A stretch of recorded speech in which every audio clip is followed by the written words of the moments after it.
soir dans Ping Pong, je reçois Benoît Delépine et Gustave Kerven pour leur film Avida. Ils vont répondre à une critique un peu sévère, dirons-nous. Oui, bon. Oui, elle est très sévère. De Gaël Golen de Technicart. Alors, je vais pas me proposer le ridicule de vous présenter quand même, quand on connaît Groland, tout le monde connaît à peu près, Canal+. Oui. Hein, Michael Cull, et puis on connaît vos personnages. Alors, dire votre film, je vais le raconter très sommairement, mais je pense que...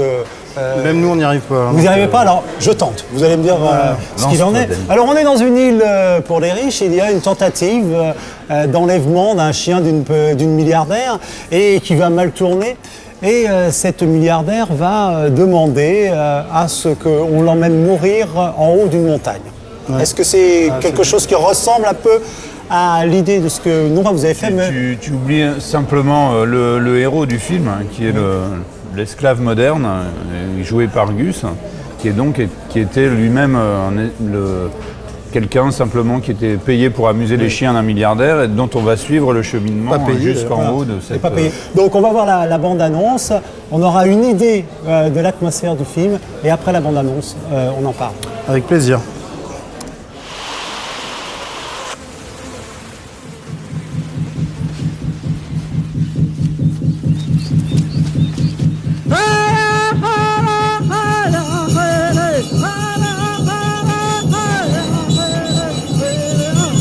Vous n'êtes pas très bavard, ouais. Mais j'aime ça, je trouve que c'est une qualité. Les animaux parlent pas. Et j'adore les animaux. Et avec l'âge, on aime profondément le chevreuil.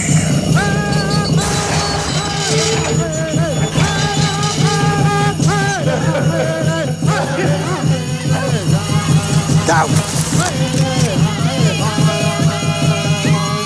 We want 100,000 euros.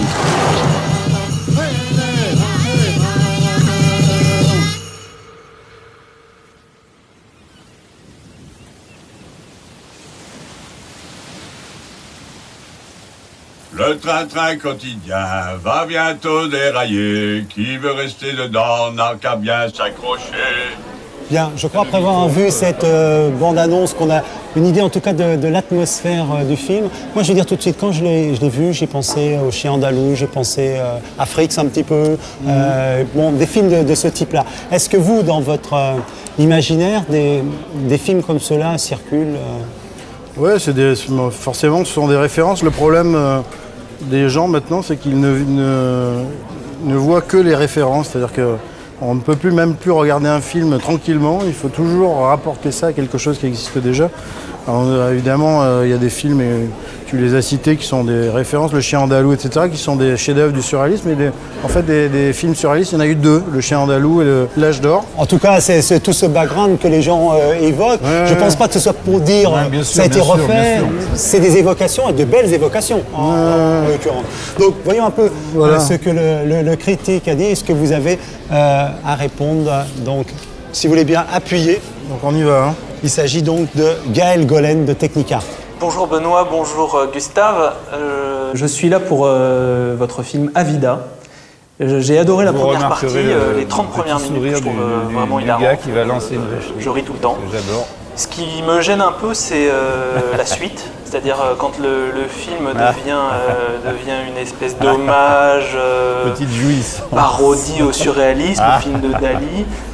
Petite jouissance de la méchanceté. Ce que j'avais aimé dans Altra, justement votre précédent film, c'était que votre univers sauvage, barré, dingo, était tenu sur un pitch, était tenu sur une distance par...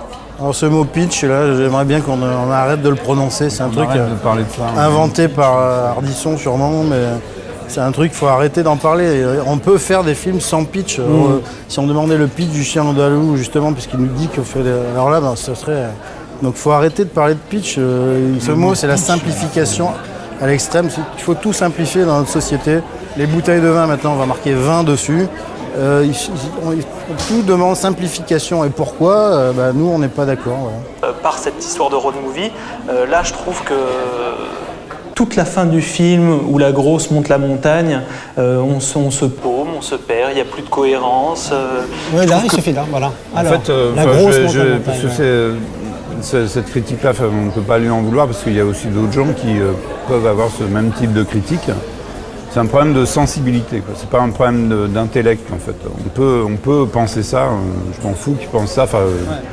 Simplement, dans cette deuxième partie du film, c'est là où les gens qui ont une forme de cœur, il y a des scènes qui pour moi sont d'une violence. Quand il y a cette espèce de vue des personnages sur les terrils qui sont une espèce humaine en voie de disparition, comme ça, dernière photo avant disparition. Visiblement, il est passé complètement à côté de tout ça, parce que pour lui, en tant que lui, machine à étiqueter, donc il cherchait un style, il cherchait une inspiration, il cherchait je sais pas, il est comme un entomologiste, mais nous on n'est pas là-dessus, nous on est sur des espèces de gens, c'est sur des espèces de folie, sur des espèces de... C'est de la chair, quoi, c'est de la tripe, c'est pas du cerveau tout ce qu'on a fait. Nous, on n'essaye pas de faire du style, il s'est simplement arrêté au style, arrêté au cadre, arrêté à ceci, arrêté à cela. On continue, on écoute. L'hommage que vous faites est touchant parce que c'est vrai que, comme vous, on aime le cinéma d'Arrabal, de Jodorowsky ou de Dali. Mais en même temps, est-ce que ça a une pertinence de refaire ces films-là aujourd'hui ? Pardon. Mais en fait, on aurait effectivement ce genre de critique qu'on va avoir, je suppose, qu'on a eu, j'en sais rien. Mais peut-être un écueil. Ce sont des gens qu'on a rencontrés, qui nous ont donné envie de se faire ce film-là.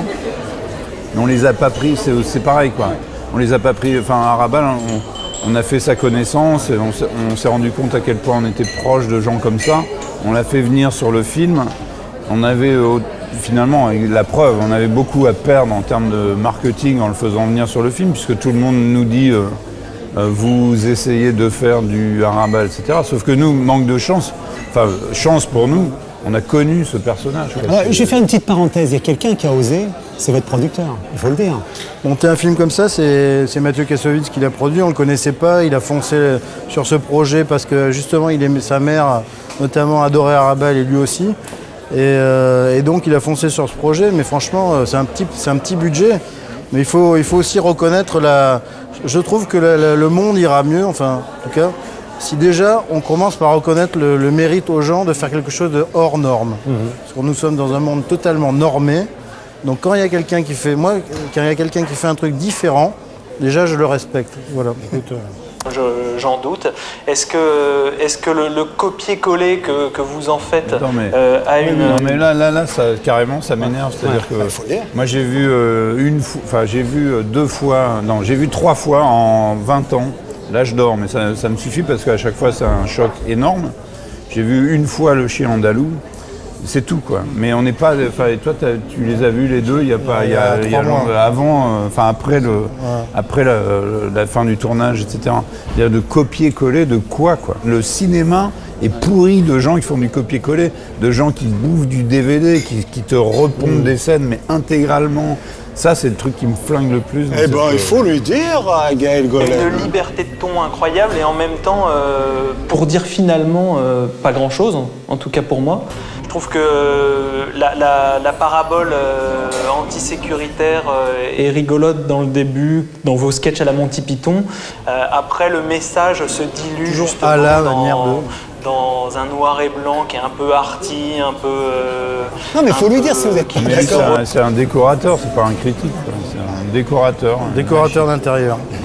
Regarde singer les grands maîtres. Pourquoi tant de prétention dans cette fin alors que le début était vraiment formidable? Alors, prétention dans cette fin, là quand même. Non, on peut pas laisser passer ça. Non, parce que la prétention... Ça fait chier parce qu'en même temps, j'ai pas envie de le... Il a le courage de s'exprimer aussi, etc. Ça m'énerve et moi on passe notre temps à critiquer les gens. Alors moi j'ai dit, on ne peut pas laisser passer parce que la fin c'est essentiel. Mais je suis pas d'accord avec la prétention.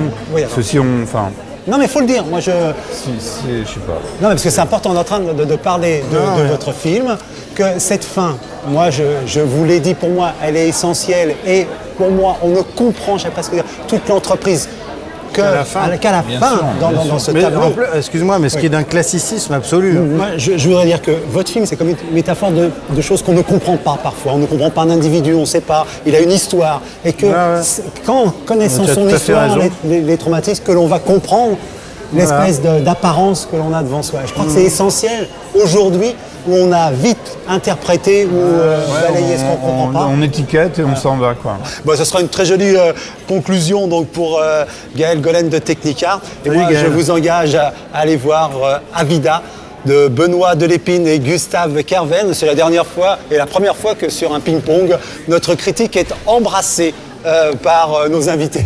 En tout cas, messieurs, je me permets, merci beaucoup. Merci, hein. Merci à toi.